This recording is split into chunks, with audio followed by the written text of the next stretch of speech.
The man says the Atlanta police officer hit him right here in the parking lot of the Mall West End, and tonight he is very happy to hear that officer's off the job, at least for now. It hurt bad. Legs all on my back.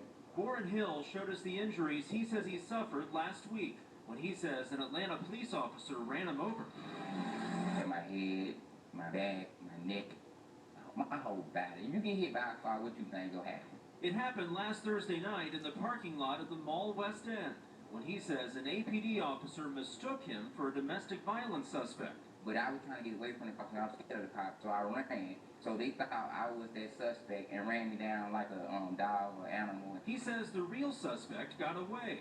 We contacted APD, who told me the officer is now on leave, while the Office of Professional Standards investigates. He'll tell me after police realized they had the wrong guy, they still arrested him, after discovering he had an outstanding warrant for a broken taillight and failure to appear in court. Still, he says it was a case of mistaken identity that led to his painful encounter with a police car. Madness, heartless. I'm a human being. Hill is considering filing a lawsuit against Atlanta police. APD tells me the report about what happened here isn't available yet, but they say more information should be available sometime next week. Reporting live in Southwest Atlanta, Justin Wilf. Car instead of under it. Yeah, true story. Oh, wait.